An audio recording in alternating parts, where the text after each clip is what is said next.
Welcome. It's indisputable. I'm your host, Rashad. Richey, good to be with you. We have a lot on the agenda today.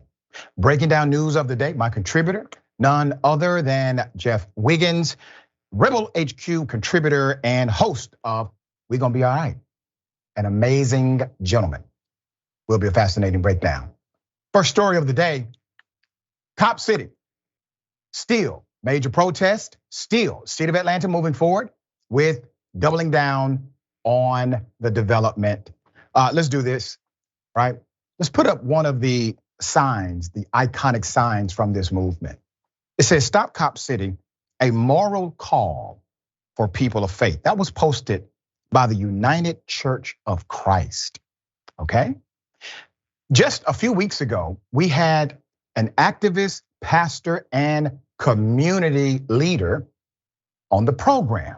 She actually went viral for calling out city council on their, well, let's say, lack of care for what the community is saying. Here it is.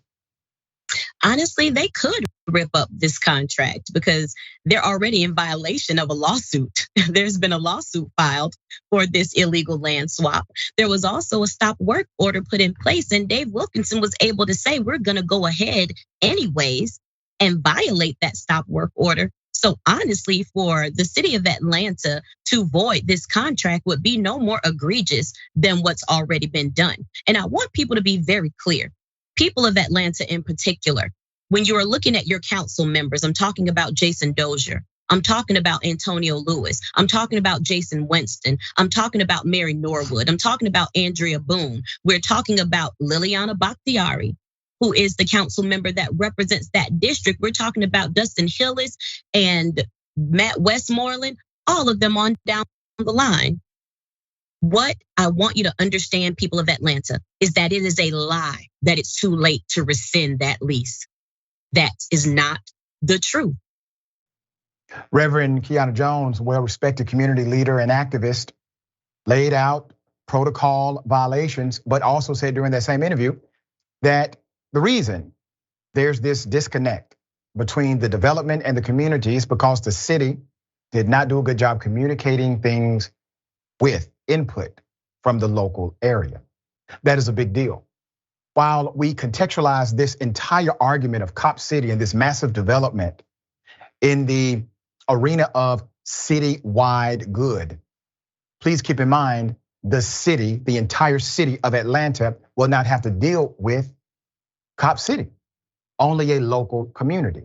That local community is East Atlanta. East Atlanta is saying they do not want the development as is. There may be opportunity for discussion here. There may be opportunity for negotiation. But when the other side seems as if they're not willing to even budge, then naturally individuals will go public, and that's what they're doing, rightfully so. Let me give you some other dynamics connected to this. Put up the picture of one of the faces now that will be connected to this saga forever. See, he's dead, and he's dead around very mysterious circumstances still. So the Atlanta City Council, and keep his picture up. The Atlanta City Council, they voted this week to move forward with allocating millions of dollars to a private nonprofit that plans to actually build the controversial police and firefighting facility, okay? It's the same area where protester Manuel Turan was shot, killed by troopers. Still unclear as to what actually happened. Conflicting reports, no gun residue on his hand, even though they said he shot first. Councilmember Dustin Hills introduced the ordinance on Monday of this week after more than 7 hours of public comment opposing the project. So when this came up for discussion, over 300 people signed, right at 300 people signed the petition and said, we want to discuss. The vast majority were what? They were against Cop City. You have to understand, Atlanta is a different place. We are a cradle for civil rights. But that cradle, that civil rights dynamic is truly the moral compass of this country. What do you think America would be if it had not been for the Dr. Kings of the world? What do you think America would be right now if it had not been for the righteous movements that were contrary to the overwhelming sentiment of America, but those movements created better character for the nation? There's more. If approved, it would authorize the transfer of $30 million from the fiscal year 2023 budget to the construction of the Atlanta Public Safety Training Center and $1 million for a gym at the site.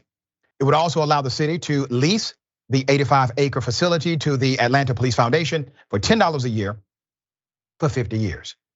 Meanwhile, the remaining acreage for the project is to be kept as a green space. The project is going to cost about $90 million, with the rest of the funding coming from the Atlanta Police Foundation. The nonprofit is raising money through private philanthropy, including corporate contributions from Bank of America, Chick-fil-A, Coca-Cola, Gas South, Georgia Pacific, and Norfolk Southern and UPS. Before the ordinance was introduced, dozens of protesters also rallied against the project outside of City Hall. They say the legislation goes against what council members have been saying, which is that there's little they can do to stop it. If approved, it would authorize the transfer of $30 million from this budget, and it would continue. Now, I want everyone to really consider why this is so important. I'm in Atlanta. I moderated the mayoral debates in Atlanta on CBS Atlanta News live. Nobody campaigned on this. No one campaigned on Cop City. As a matter of fact, it was such a non-factor in the overall scheme of the election. Many people did not even pose the question. Why? Because it wasn't something that was big and popular in the arena of elected or electoral politics. But all of a sudden it became the thing. I would say this in full transparency. I like Mayor Dickens. I think he's a fine leader. I think he's a remarkable person. And I'm thankful that the mayor appointed me part of this task force to oversee the development and implementation of this Cop City. The first meeting I refused to go to because the meeting was not open to the public. And I would not participate in such shenanigans. The second meeting was open to the public. And all meetings beyond that should be open to the public, as far as what I'm told. But I will say this clearly. My position has been steady from day one. Whatever the community wants in that local area will be the advocacy I give to the city. There's absolutely no changing that. If you do not do what is necessary to make Mama Dem in East Atlanta say yes to you, you will always get a no from me. All right, Jeff, thoughts here?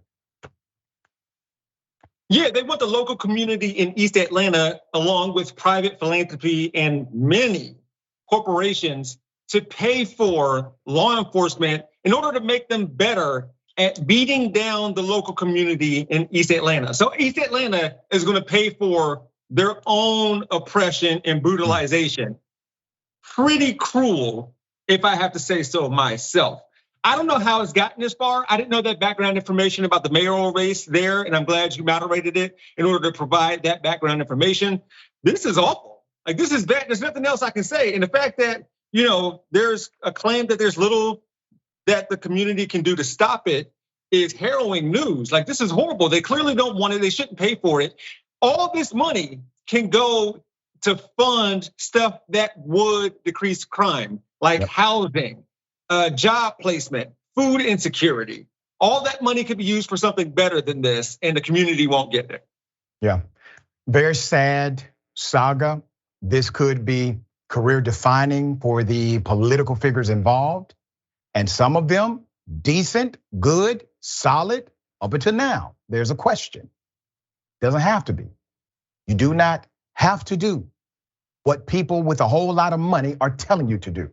It is not mandated. All right, we'll bring you developments and updates as they come.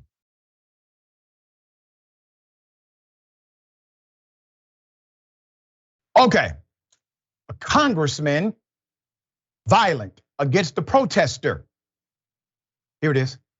Representative Gosar, can you talk about when you did that rally with the neo-Nazi Nick Fuentes? Can you talk about when your family did an ad all endorsing your opponent? Why did that happen? Why did that happen? Hey, please don't touch me. Please don't touch me. Please don't touch me. Make your deal. I'm a congressman. I'll make you. Can you tell this guy? Can you tell this guy? Talk, and then I'll come talk to you privately. Can you tell this guy? But you can't ask. You can't answer the questions that he has. No, I can answer the questions. Brother. Okay. Listen, I respect What is your name? First. I'm Clay Higgins. I represent South Louisiana. Clay Higgins. All I'm asking you to do is just peacefully stand by with your camera, and I promise you, look at me. I'll come talk to you straight up. I'll answer all your questions. Fair enough? Do you know about his family and his endorsement? Yeah, I'll answer that when we talk. Okay. No, you're out. You're out. You're out. You're out. You're out. Aren't you a congressperson? Get off me. Someone video this. Get this on video. Get off me. Get this on video. This is assault.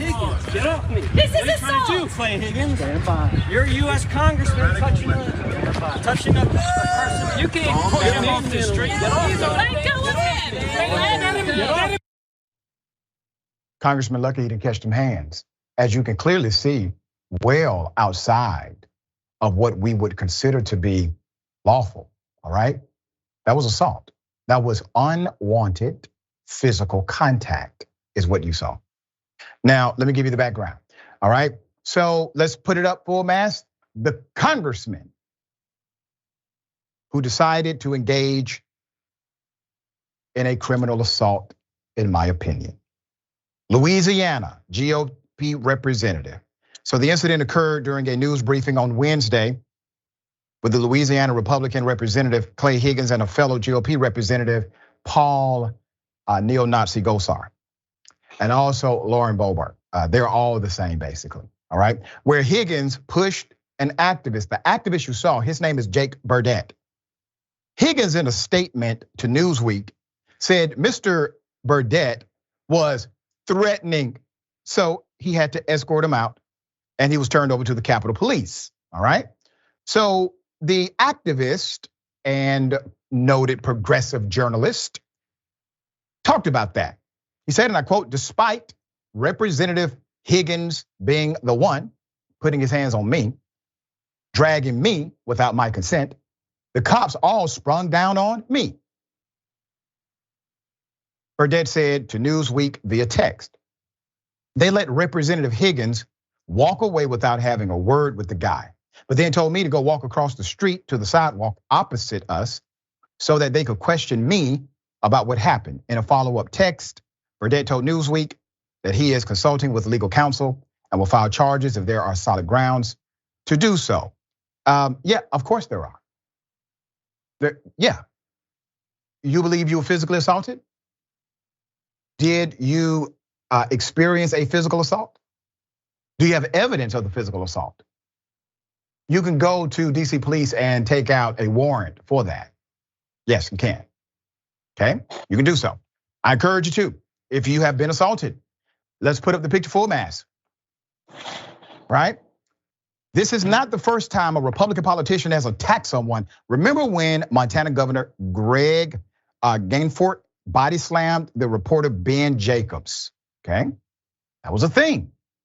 Oh, okay, well maybe Republicans, they have something they need to deal with this side of the party. There's more. Here's audio of the incident. Into the CBO score, because you know you were waiting to make your decision about healthcare until you saw the bill and it just came out. And what you thought. We'll talk to you about that later. Yeah, but there's not going to be time. I'm just curious if you have the Speak right with now. Shane, please. But you don't. Sick and tired of you guys. The last time you came here, you did the same thing. Get the hell out of here. Get the hell out of here. The last guy did the same thing. You were the guardian. Yes, and you just broke my glasses. You, the last guy did the same damn thing. You just body slammed me and broke my glasses. Get the hell out of here. If you'd like me to get the hell out of here, I'd also like to call the police. Can I get you guys' names? Hey, you gotta leave. He just body slammed me. You gotta leave.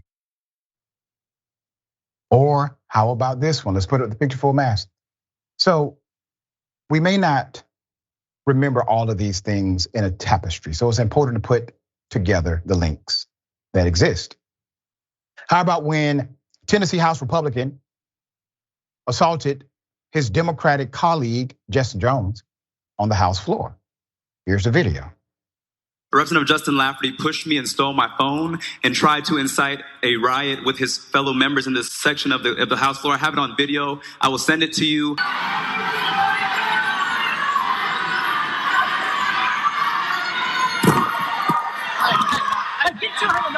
Representative Jones, that is not a parliamentary question. That is an accusation. You can have that question at a later date, but this is unfinished business. Battery is a felony offense in Tennessee that involves any physical contact with another individual that is against their will or not consented to. Having witnessed a battery on this House floor, I think we need to respond in kind to anyone who has committed this felonious conduct. We don't have battery in this state, sir, with all due respect. We have assault, and for it to be a felony, it would have to be with a deadly weapon or cause serious bodily injury. But any other type of assault would be a misdemeanor, also which we would not approve of.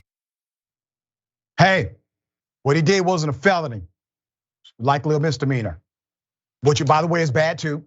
We don't approve of that, but just want to let you know.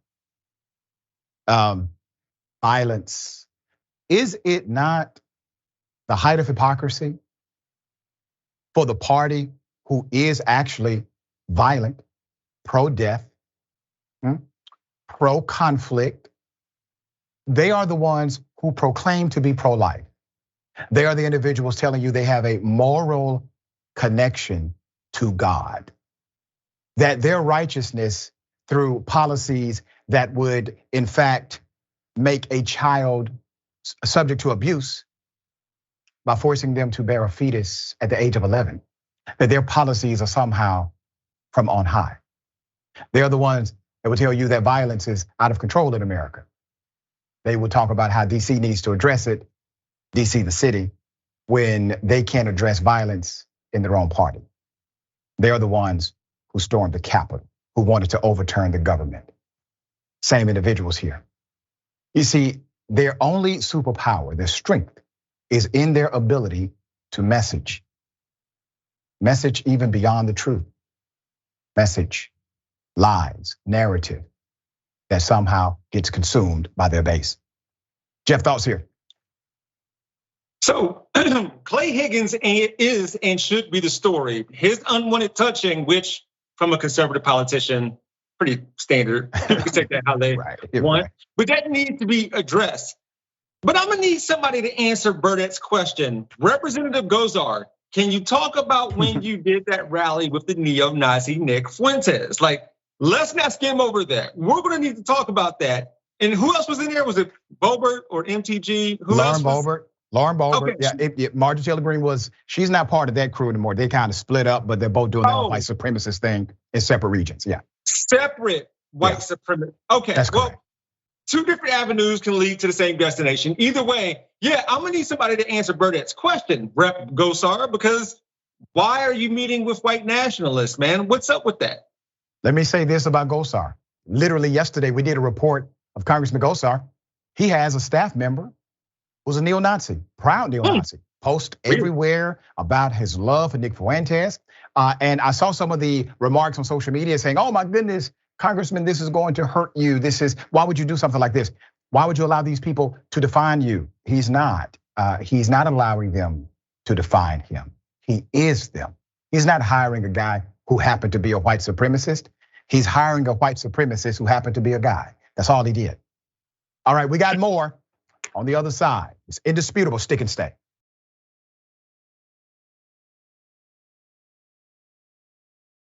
All right, welcome back. We have a lot of show left. Let me remind everyone of Progress Report. All right, we'd love for you to sign up. Make sure you have all of the information you need. Big stories, all right, big stories that corporate media typically will botch. Well, we don't, all right? I want you to know what's really going on. So here's what you got to do, excuse me. Scan the QR code or go to tyt.com/newsletter to sign up, be informed. Okay, a lot of comments. Electric miscellanea. They murdered a protester before Cop City was even built. I can't even imagine how horrible things are, how horrible things are going to get for the community of Cop City is actually built. That's right. And the anti-development movement is getting stronger by the minute to where now figures in mainstream Atlanta are saying, just not worth it, all right? Brett Campbell, AKA Dragging My Ass, seemed like the bow has broken the cradle. Did fall, right? Okay. G. Martinez Mack, I'm confused. How was it they even had the money to move forward with this type of development when there have been so many deaths related to police and political violence that need resolution and restitution? That's the argument of a major, major faction of this movement. Tyler Hackner, thank you so much. Gifted one indisputable. Thank you for that membership gifting. Vicky Gray gifted one indisputable. Thank you, Vicky. And look at that, Soul Life gifted 20 indisputable memberships. We appreciate all of you. And for those who are new, welcome, all right? Fidel Castro Oil can't solve the crime if the scene is bulldozed. It's a good point. All right, here we go. A racist motorist decides to stab a 62-year-old individual. Let's put up his mugshot full mask. Horrific story. Alexander Gosevich, a Michigan man, has now been arrested and charged after police say he engaged in road rage and stabbed a black male with 62 years of age. Police say the suspect not only pulled a knife out, but also decided to slash the man's tires and called him racial slurs. Farmington Hills, all right, Alexander Gosevich has been charged with ethnic intimidation, felonious assault, malicious destruction of property for the recent violent roadway exchange, according to the Oakland County Prosecutor's Office. The charges, which were announced on Tuesday, May 16th, had a penalty for up to 7 years and little under $10,000 in fines. Police in the Detroit suburb of Southfield were called after Gosevich and the 62-year-old got into a squabble about driving on a highway. This was Sunday, May 14th. The suspect altered his course, followed the victim, the complaint says. As the conflict escalated, it is alleged Gosevich hurled racial slurs at the man and the two started to come to blows. Local station Fox 2 reports. Gosevich then returned to his car to retrieve a weapon, and with a knife in hand, the 25-year-old stabbed his victim before slashing his tires, according to the police. It was reported that during the incident, the victim, a concealed pistol license holder, raised his firearm but did not shoot. An eyewitness to the altercation also pulled a gun out but did not fire. The victim was not seriously injured. We've seen a concerning increase in the number of racial and ethnic intimidation cases lately. And I want our community members to know that behavior will not be tolerated in Oakland County, said the prosecutor, Karen McDonald, okay? Now, this is interesting, isn't it? The victim has a gun. The aggressor has a knife. The victim would prefer the person with the knife to just leave. He doesn't want to actually kill somebody. He doesn't want to shoot him. He obviously doesn't even want to injure the guy, seriously. So instead of using the gun, he decides to simply let him know he has one to de-escalate the situation. Doesn't work. The guy with the knife continues to be aggressive, according to the report, and stabs the 62-year-old and then proceeds to make him immobile by slashing the tires. There's more. All residents deserve to feel safe in their homes, in public, and on our roads, the prosecutor added. Maliciously attacking another driver while yelling racial slurs is unacceptable, and my office intends to hold this defendant and anyone else who commits hate crimes accountable. I really like the tone of this prosecutor. I like the tone of this prosecutor. And you've heard me say many times on this show before, what happened to that kind of press conference or press release when we talk about how we can absolutely make an example out of people like this? It won't be tolerated in this community, similar to what they do when an alleged gangbanger commits a crime, right? There's a press conference and very, very heavy and aggressive language against them. Well, at least this prosecutor, I can say, equal opportunity. According to the 2021 crime stats in Michigan, there were 610 incidents of hate bias crimes perpetrated against 769 people in Michigan, while race was the highest motivation to commit hate crimes. Anti-Black crimes led the list with 269 people listed as victims. Now you have to understand this in context. Black people make up the minority of population, but they make up such a high percentage of crimes against that minority community. More than 22% of all hate crimes committed in 2021 happened on the highway, road, alley, street, or sidewalk. Oakland County is predominantly white, north of Detroit, with a Black population of 13.3%, according to the last updated census. We have this issue with our own humanity that's going to be there. But the worst among us becomes emboldened. They are empowered when they feel as if they have champions like Trump and others, and they feel they have protection like with the police. Sometimes that's actually true. Sometimes it is not. That is really not the point. The point is they are empowered by the notion. The notion makes the incident happen. So at this point, we continue to allow people like Representative Gosar, obviously a known and proud white supremacist, Lauren Boebert and others who affiliate with them. They do not try to coerce this individual to denounce these insane practices. The Democratic Party, holistically incapable of actually leading in the middle of this racist resurgence that's happening all across the nation.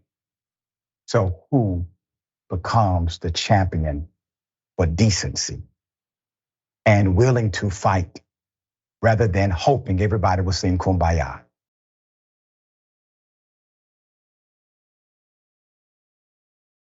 All right, welcome back. Good to be with you. A lot on the agenda still. I'm going to read a couple of these amazing comments and continue the program. I appreciate everyone in advance. Okay, real interesting. Richard Harden, that's a hate crime. The victim has a gun. That's a peaceful Black male. Yeah. Twitch, I think this is Shicer. Messed up thing is 62-year-old white man with a gun, young Black man, even unarmed, equals dead Black man. Exactly. All right. Got something for you. Ladies and gentlemen, I wish a Karen would. You want to call the police on them for having a barbecue on a Sunday. I feel free! Back off! I'm going to tell them there's an African-American man threatening my life.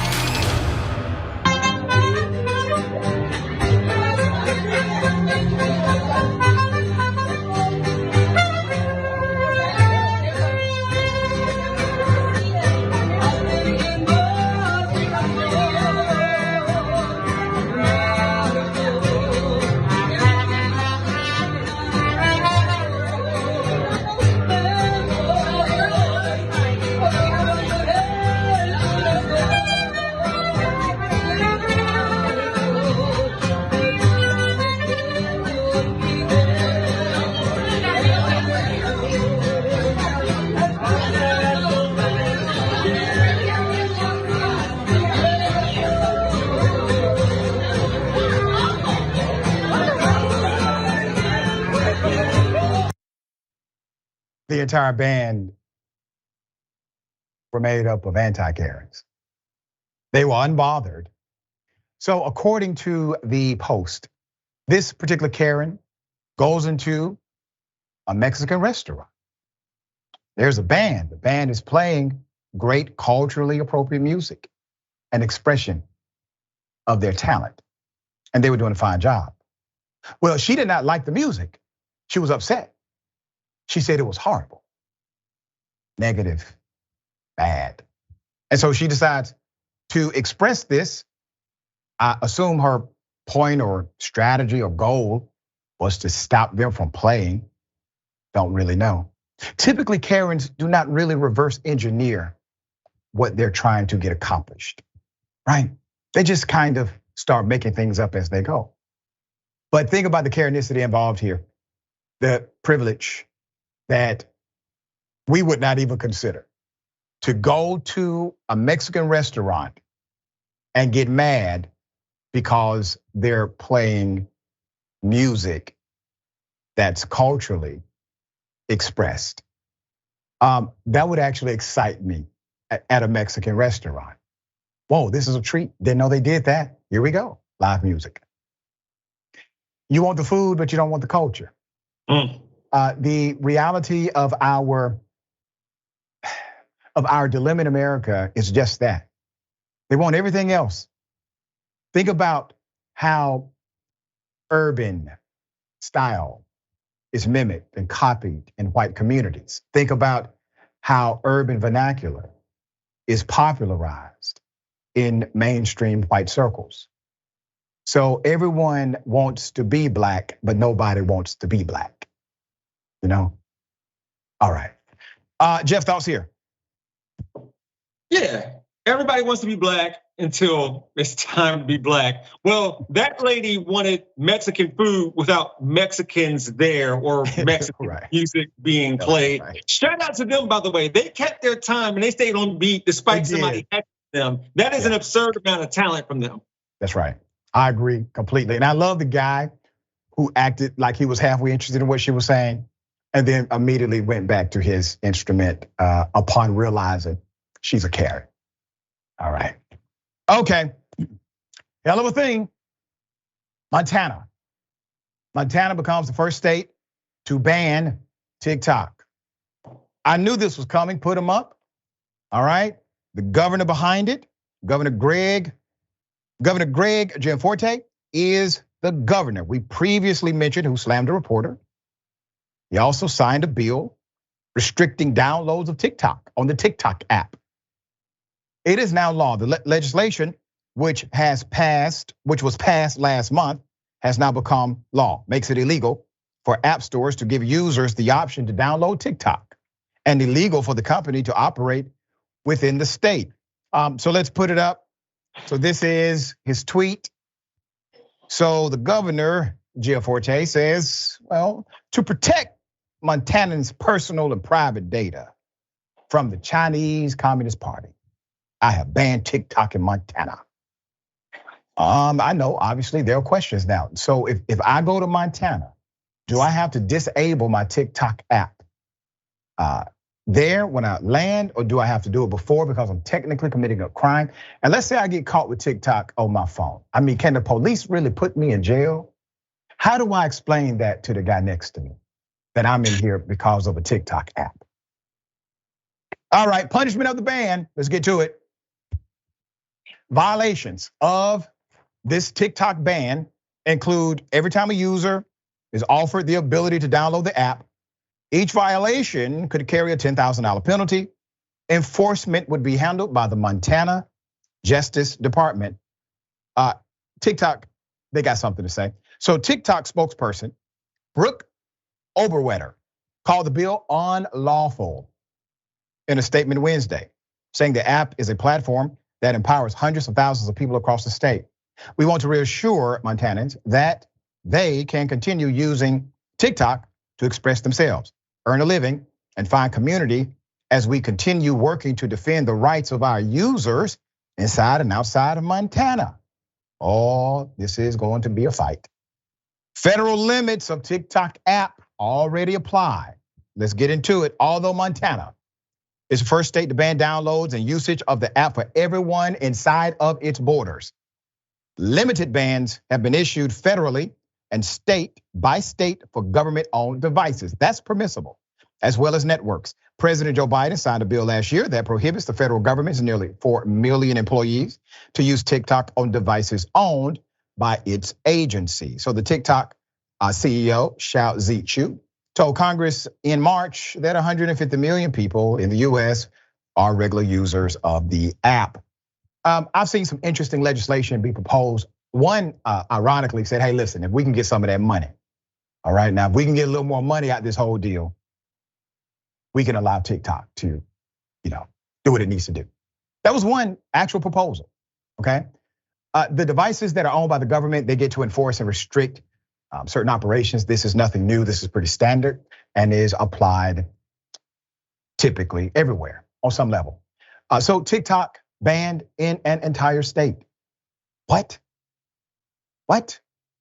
I can definitely get the government device argument. This argument, I actually believe TikTok is right, unlawful, will likely be overturned as they continue to fight this in court, but you never know. We have some insane judges on benches today. All right, Jeff, thoughts here? Oh my gosh. So somebody in Montana is gonna be put behind bars. Someone's gonna say, what are you in for? And they're gonna be like, I downloaded this app because there was this trendy dance that I needed a tutorial for, and I got up in here. That is hardly worth it. And they're claiming that like Asian billionaires are running rampant with our information and everything like that. Are we against only Asian billionaires? Because Rupert Murdoch does a lot with his billions in America, but we kind of seem to tolerate that easily. So I'm very much confused. Hopefully this is overturned because TikTok clearly gives Gen Z the ability to overpower things and mobilize a community of individuals who want to see something better for the future. So let's put an end to this, please. Yeah, and the reality is all social media apps, all communication apps, they have good and bad that come from it. Why? Because it is a platform, and the platform can be utilized to do great things or to do not so great things. The argument of it being dangerous, well, that argument can legitimately apply to every social media app known to the universe, but we do not have bans statewide for them.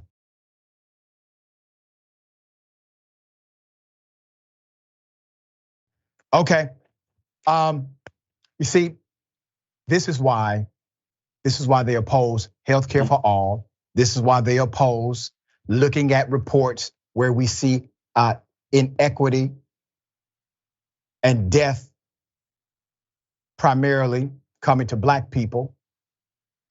There's a new study that has revealed Black Americans have suffered nearly 2 million more deaths, excess deaths that did not have to occur at that time than others over the past 20 years. I'm going to go to the video. Here it is. Health disparities among Black Americans are considered a public health crisis. Now, a new study finds over 2 decades, the Black population experienced more than 1.6 million excess deaths and 80 million years of life lost compared to the white population. All the disadvantage that Black people incur ends up being translated both at very young ages and in middle age and older age into enormous amounts of years lost and early deaths. And this is really, I think, something that's unacceptable. Dr. Harlan Krumholtz with Yale School of Medicine authored the research that finds heart disease and cancer contributed most to the excess deaths, as well as infant mortality. Race is a social construct. It really doesn't have a strong root in biology. People aren't born predetermined that their life expectancies are going to be shorter, but by where they live, the exposures that they have, the way the medical care system treats them simply because of their race. During the course of the study, researchers saw some improvement in reducing the gap, but progress stalled with the economic downturn, then COVID-19 hit. And it led us back to a situation where we were no better than we were 20 years ago. These are preventable deaths. And it's just up to us to configure society in a way that's responsive to the needs of this community and can recognize our obligation. I agree. Now look at COVID. I want you to look at COVID, for example. Black people experienced the reality of an inequity inside of healthcare. So what happened? What really went down? Well, because of the disconnects that have been there forever, certain individuals were unable to get the proper treatment or even testing required, right? You have inequity in healthcare. You have many who did not have access to a doctor. We're talking about individuals who are across the spectrum, Black, white, brown, but not insured. Not insured, but should have been, okay? Because this country should make sure everyone has healthcare insurance. You see, if we did truly have a universal system that was robust and active, efficient, you realize that a whole lot of white people too would have never caught COVID and never died. Why? Because we all live together in this country, all of us. And so when you decide to other a particular demographic, a particular group, because you think, well, those individuals, they're not of my status. When something like this happens, all of a sudden we're all equal, we're all even, right? And what becomes a tragedy in my community becomes a tragedy in yours. So this is cause and effect, an opportunity to address it. 80 million years. 80 million years is what the report said. That is your gap. Those 80 million years were taken away from Black communities. Why? Because of bad policy. Bad policy kills people. The dots have been connected. Let me give you more insight and information. These are takeaways. Because so many Black people die young, with many years of life ahead of them, their higher mortality rate from 1999 to 2020 resulted in a cumulative loss of more than 80 million years of life compared with the white population. That's what the study shows. A companion study estimates that racial and ethnic inequities cost the US at least the minimum $421 billion in 2018. That's based on medical expenses, lost productivity, and premature death. Here are the economic factors. High mortality rates among Black people have less to do with genetics than with the country's long history of discrimination, which has undermined educational, housing, and job opportunities for generations of Black people, said Clyde Yancey, an author of the study and chief of cardiology at Northwestern University's Feinberg School of Medicine. There are also environmental factors. Let's go to it. Black neighborhoods, Black communities that were redlined in the 1930s, designated to high risk for mortgages and other investments, remain poorer and sicker today, Yancey said. Formerly redlined zip codes also had higher rates of COVID infection and death. It's very clear that we have an uneven distribution of health, Yancey said. We're talking about the freedom to be healthy. As long as we continue to contextualize this as a problem for one person or one group or one race, we will always think that everyone coming together is not required, but it is. It's going to take a coalition response. There's more. Being more educated doesn't affect racial health disparities. Black women, we've talked about this before, Black women with a college degree are more likely to die from pregnancy complications than white women without even a high school diploma. Although researchers can't fully explain this disparity, Branch said it's possible that stress, including stress from systemic racism, takes a greater toll on the health of Black mothers than previously recognized. There was a study cited at Morehouse School of Medicine that highlighted medical doctors tend to not believe their Black patients. Thus, the diagnosis and the treatment is not appropriate to the disease. There's more Black people and mental health. Let's talk about that. Black people shoulder a great burden of grief, which can undermine the mental health and physical health of anyone, said Kalia Johnson, Chief Pediatric Care at Children's Healthcare of Atlanta. Given the high mortality rate throughout the lifespan, Black people are more likely than white people to be grieving the death of a close family member at any point of their lives. All of this creates a life of expectancy issue. In 2021, non-Hispanic white Americans had a life expectancy rate of 76 years, okay? Non-Hispanic Black Americans could expect to live only 71 years. Much of that disparity is explained by the fact that non-Hispanic Black newborns are 2.5 times as likely to die before their first birthday as non-Hispanic whites. Non-Hispanic Black mothers are more than 3 times as likely as non-Hispanic white mothers to die from a pregnancy-related complication. The point of this study is to help people, especially those in professional healthcare industries and health allied industries, to help them understand that their bias permeates in the culture of their industry. And everyone has it. All of us have some level of bias. Unconscious bias is present, but not dealing with it or acting as if it does not exist, well, that part is evil. And that leads to death.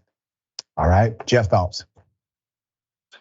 Pew Research Center survey from 2023 says that white people are less likely to wear a mask, less worried about spreading COVID to others, and are less supportive of safety measures after learning COVID disproportionately harms communities of color. People who respond to those surveys and are subject to these studies, they know what the numbers and data suggest, but will still openly deny what we currently know about bias, whether it's intentional or not, in front of Black, brown, and Native people in this country. We are a community, a really big one that should support one another, especially when it comes to healthcare, which is very much lacking in this country. But we obviously don't, and we're okay with certain people dying needlessly before their time. That is as simple as it gets and as true as it gets. We are okay with the deaths of certain people. All right, we got the video. Okay, we're gonna come to it on the other side of the break. It's a hell of a video. We got more. Indisputable. Stick and stay.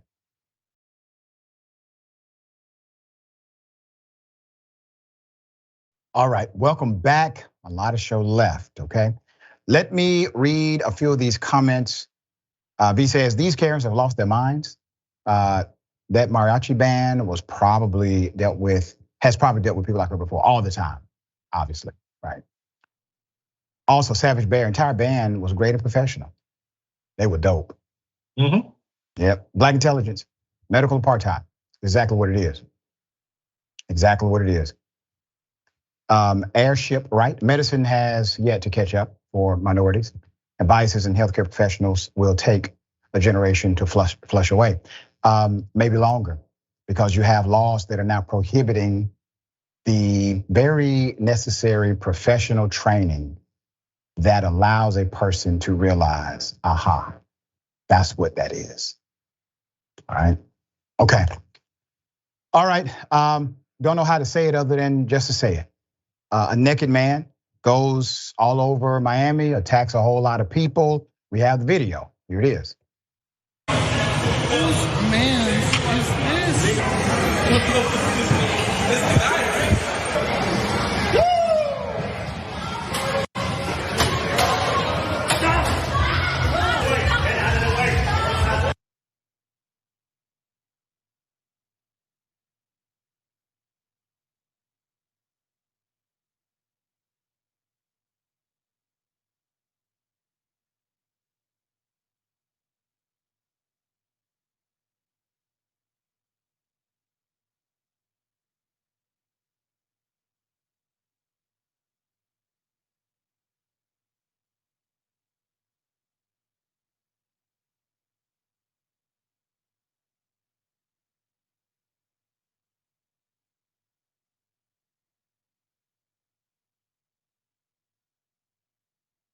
All right.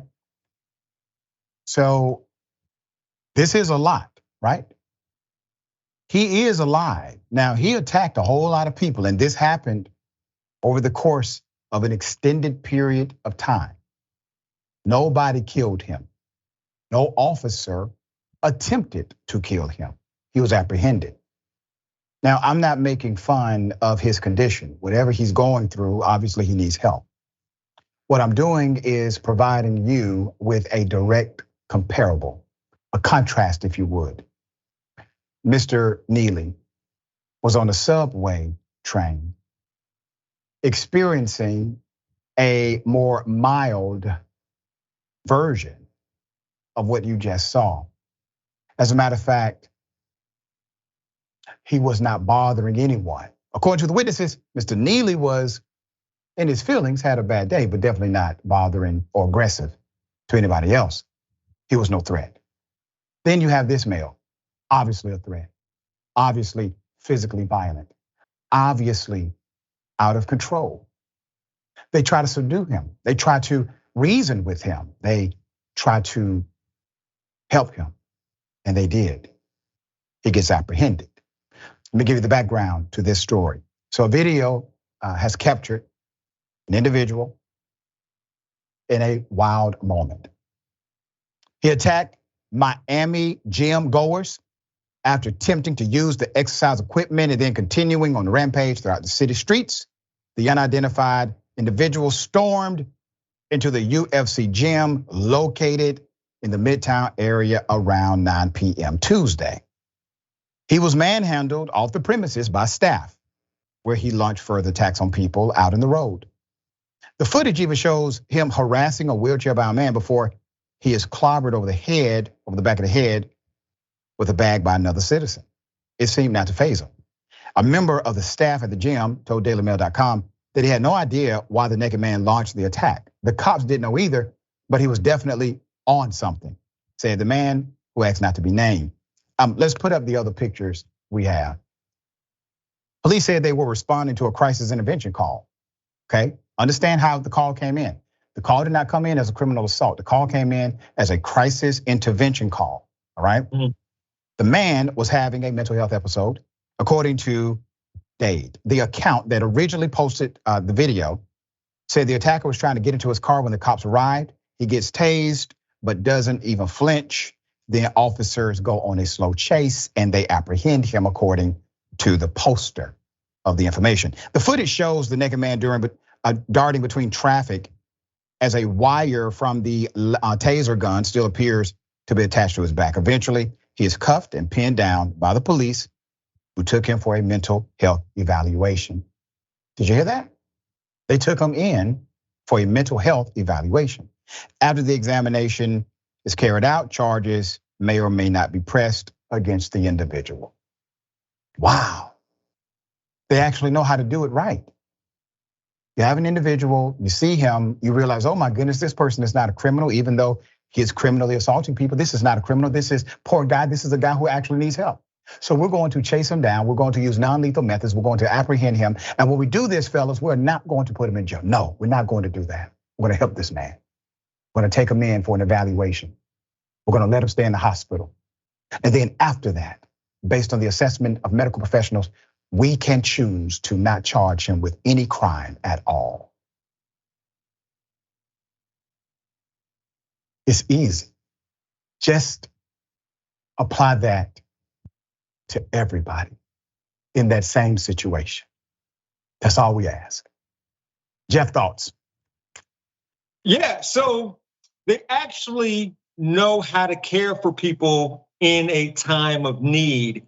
Cops and civilians, by the way. And since this man remains nameless and is alive, we don't get to hear about his backstory, whether it's, criminal problems with the law, being in jail or something like that. Not that any of this matters, it just happened to matter when it came to Jordan Neely. Even though the man who killed him did not know these things prior, once he died and people were like, a black poor man was killed, they started digging into his past. Right. So hopefully this naked man who was in the gym assaulting people gets the care he needs, and hopefully other jurisdictions around the country, other cities, other states can take this and say, this might be how we need to do it moving forward. That's right, and they're not even releasing the name of the man to protect his identity because they believe it was a mental health crisis. Good. Once again, should be applied to everyone in that circumstance.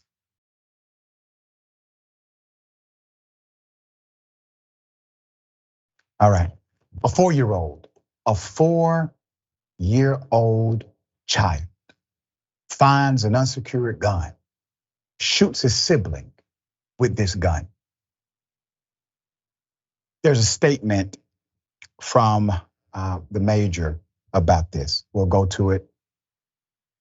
Earlier today, our deputies were dispatched to a weapons disturbance around the 17,000 block of Sunshine Street. The comments on the call slip advised that a 40-year-old had shot the sibling, which was a 1-year-old. I am grateful to report that the 1-year-old was immediately transported to the hospital and is expected to survive. Our deputies responded to the scene, Upon arrival, they're gathering the witnesses. We also had our crime scene unit respond to the scene, as well as our crimes against children investigators. We're in the process right now of processing the scene. However, I want to take this time to remind the community to be responsible when it comes to weapons. Make sure that you're securing them, especially when there's children in the house. Yeah, go ahead and lock up the parents. Yeah, because that 4-year-old did not shoot the 1-year-old. The parents did, by leaving an unsecured gun in such a dangerous position for their child to grab and to shoot. Let's put up the picture of this precinct. It is, of the house. A 1-year-old child in Texas, of course it's Texas, underwent surgery after his 4-year-old brother shot him unintentionally. The actual bullet went to the leg. Why? Because he found an unsecured gun in the home. This was in Houston. The children's father told KPRC2 News that he was not home at the time of the shooting, okay? But the children's mother was. He told the outlet that the 4-year-old likes to play with toy guns and was likely unaware that he had found a real one, which belonged to a relative staying at the home. Likely unaware? But 4-year-old understands the difference. I don't know any, okay? So you allowed him to practice with fake guns, got his hands on a real one and knew exactly what to do. Got it. A Harris County District Attorney's Office spokesperson told HuffPost that law enforcement is still conducting their investigation, and any case will go to a grand jury to determine whether charges are appropriate to file. According to data from the advocacy group Everytown for Gun Safety, there has been at least 113 unintentional shootings by children in the US so far this year, resulting in 47 deaths, 68 injuries, some very severe. This incident comes only 2 months after a similar accidental shooting took place in Harris County, where a 3-year-old killed her 4-year-old sister after finding the parents' gun. Firearms are the leading cause of death among children in the United States, topping car accidents and cancer. A Pew Research Center analysis found that gun deaths increased by 50% among children and teens between 2019 and 2021. You know what else increased between 2019 and 2021? States that passed laws saying you have no reason to get a permit for that gun. You have absolutely no law that mandates it. They call it open carry and constitutional carry. When they passed these bills, when these policies became law, they had a direct impact on the culture of gun owners, thus an impact on the death rate of children.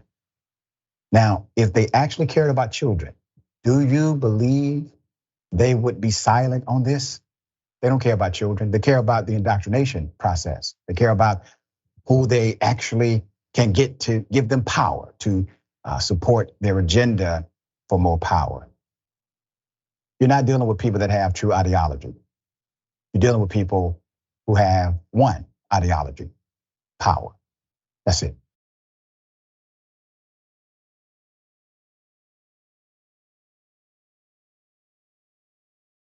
Influencer scams 2 million from the elderly. Put up the picture for a mass. Social media influencer Monet Montrage, 30 years of age, flaunted a lavish lifestyle online, but was actually scamming elderly people. On Friday, she was extradited from the United Kingdom to the US for allegedly swindling over 2 million from older single American men and women in a twisted, lonely heart scam. That's according to federal prosecutors. This influencer, who had around 3.4 million IG followers on a page, okay, Haja for Real at one point, from at least 2013 to 2019 was involved with a group of con artists, a system from West Africa who assumed fake identities to trick people into thinking they were in relationships with them using emails, text, and social media messages. according to the feds. The scammers will then get the victims transfer money to them under false pretenses such as to help move gold to the US from overseas, to resolve bogus FBI investigations, and payments to help fake US Army officers in Afghanistan, court papers allege. The influencer, Montrage, in one case, allegedly duped a victim into sending her $89,000, 82 wire transfers on the pretext of helping her father's farm in Ghana. The court documents claim this. She tricked the person into believing the pair were married by sending them a tribal marriage license or certificate after a series of phone conversations using her real identity. The filing alleges. There's more. Montrage also received money from several others who were swindled by scammers in her network. In total, the influencer netted $2 million in funds the group ripped off from victims to bank accounts she had in the Bronx and elsewhere, including one opened in the name of For Real Designs, a supposed clothing company. She then allegedly laundered the stolen money to other members of the enterprise. The indictment charges. In all, the influencer is charged with wire fraud, money laundering, receipt of stolen money, and conspiracy. She faces up to 20 years in prison if convicted of the top charge. She pleaded not guilty during her court appearance and is set to be released on home detention to her aunt's New Jersey residence in the coming days on a $500,000 bond. This also includes a GPS tracking device via her ankle. In a statement, the Manhattan US Attorney Damian Williams says, and I quote, as alleged, Mona Montrage was a member of a criminal conspiracy that specifically targeted older Americans through romance scams. These scams can be both financially and emotionally devastating for vulnerable victims. He continues, thanks to the efforts of our law enforcement partners, Montrage was arrested abroad and has been brought to the United States for justice. And I will say this, I am a man of faith, okay? It's a special place in hell when you are willing to rip off individuals who are at the end of their journey and the little money that they saved, because they work hard, little retirement money they saved. You want to steal it from them by playing with their heart, their emotions. Well, there's a penalty for that. And I do hope that at some point you're able to transform and transfer out of this kind of activity. But damn, the fake marriage license.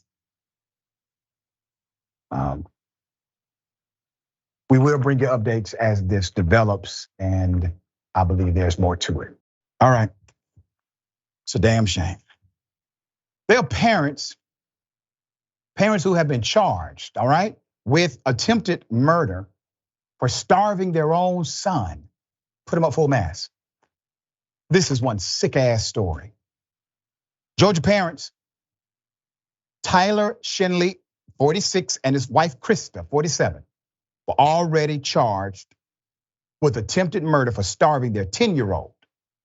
Now they're being accused of abusing him in documents. They face a third-degree cruelty to children charge for allowing their 4 children to see and or hear physical abuse of the child between 2020 and 2023. The other children are now in Georgia's Child Services Department, according to law enforcement. Let me give you some background. The documents state both parents maliciously caused the emaciated boy excessive physical or mental pain. And I'm going to get into some of the weight issues that led to that conclusion before neighbors found him roaming the streets barefoot. This was Friday in Griffin, Georgia. He was roaming the streets with no shoes. The starving child had been kept locked inside of a bedroom, okay? Locked inside of a bedroom and was left alone in the house for extended periods of time. And on multiple occasions, no access to lights, food, clothing, adult interaction, assistance, nothing, according to the affidavit. Let's put the home up.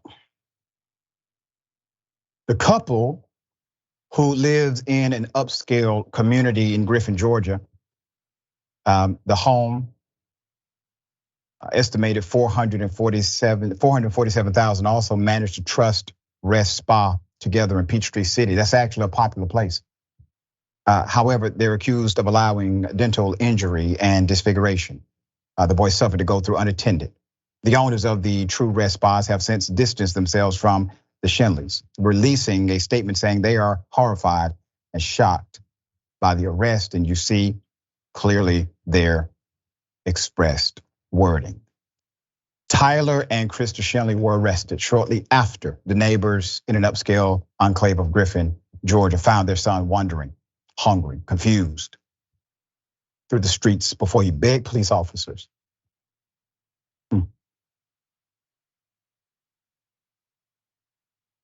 to not take him back home.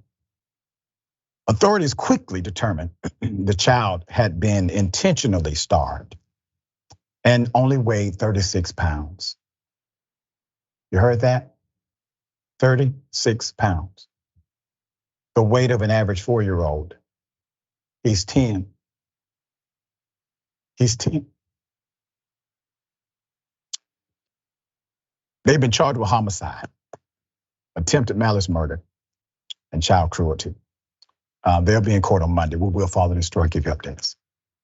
Jeff, thoughts?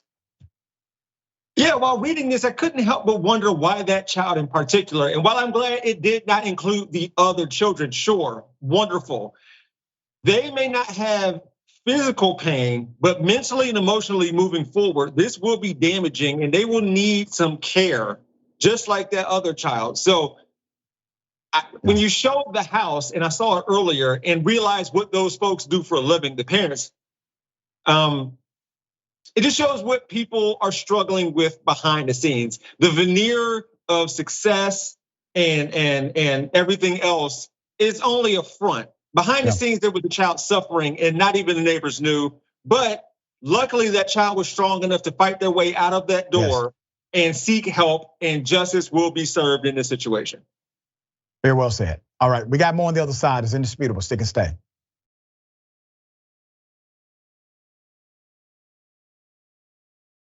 Welcome back. Good to be with you. Let me read. I got time for one comment. Okay. Stuck in phone. 1979. I'm in tears. How could anyone do that to a child? Monsters. Monsters. All right. Hell of a story. A wife accused of killing her husband says, well, the child actually did it. Let's put it with the picture full mass. The legal defense team for Lori Shaver, the woman accused of killing her husband, Michael Shaver, in 2015 and burying his body in the backyard, now says it was actually a child that committed the crime instead. Her attorneys recently filed a motion in Lake County Court saying it received testimony from a minor child who confessed to having committed the murder in this matter. The motion filed by Shaver's defense attorney, Jeffrey Wiggs, seeks a psychological examination of the child.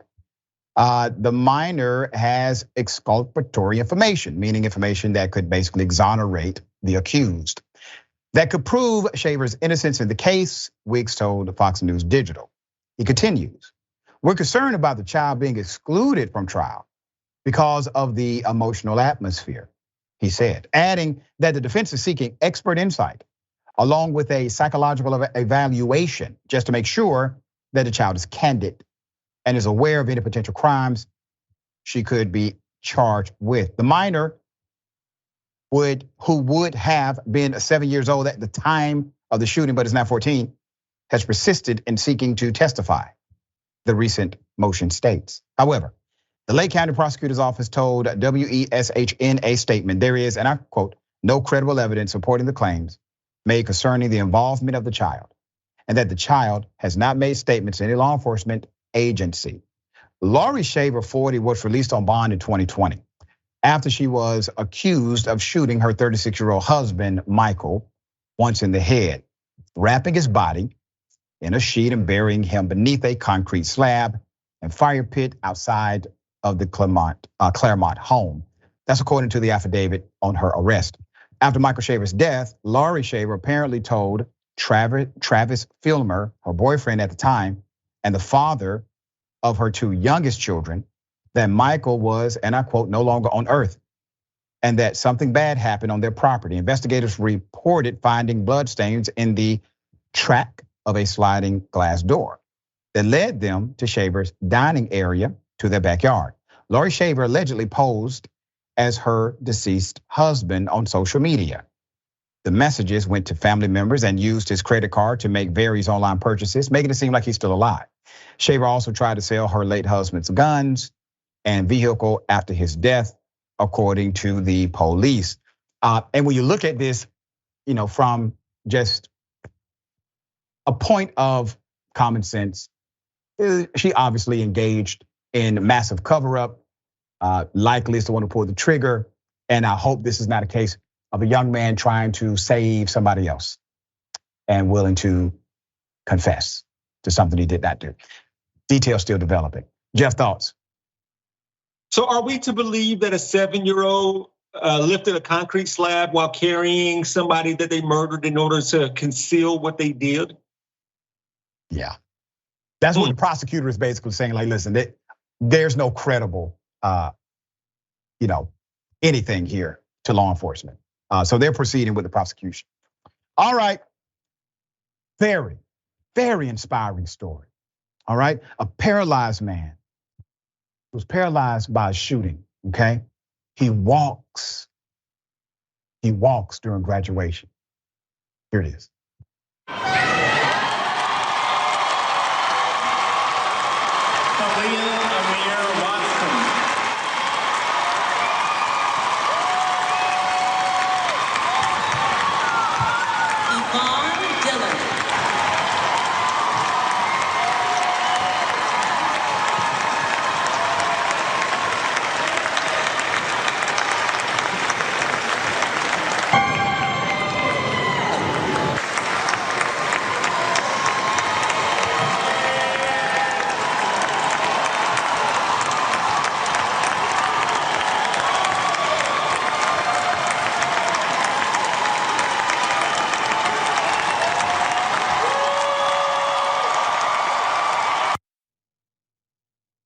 Let's put it up, full mass.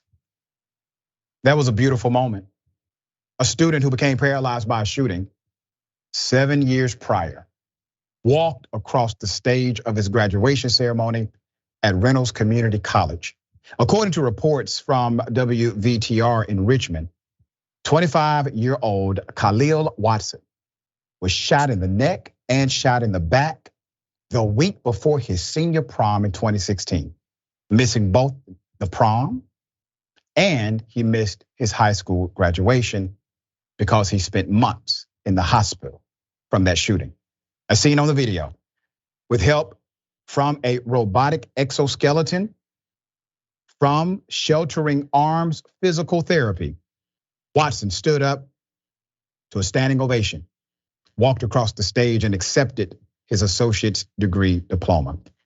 WVTR reports that Watson will soon attend Virginia Commonwealth University for his bachelor's degree and later his master's degree in social work, proving it is the spirit inside of you that absolutely defines you. Dear brother, I am proud of you. Thank you for that legacy of leadership you're already creating. Jeff, thoughts on this beautiful story? I look forward to watching that young man walk across the stage 2 more times to get his bachelor's and his master's. So good job. Go to VCU and dominate. Keep inspiring people like me and Dr. Richey and everybody in the audience, because that was wonderful. That was wonderful. All right. Dear brother, always a pleasure having you on the program. Tell people how they can follow you, check out your great work.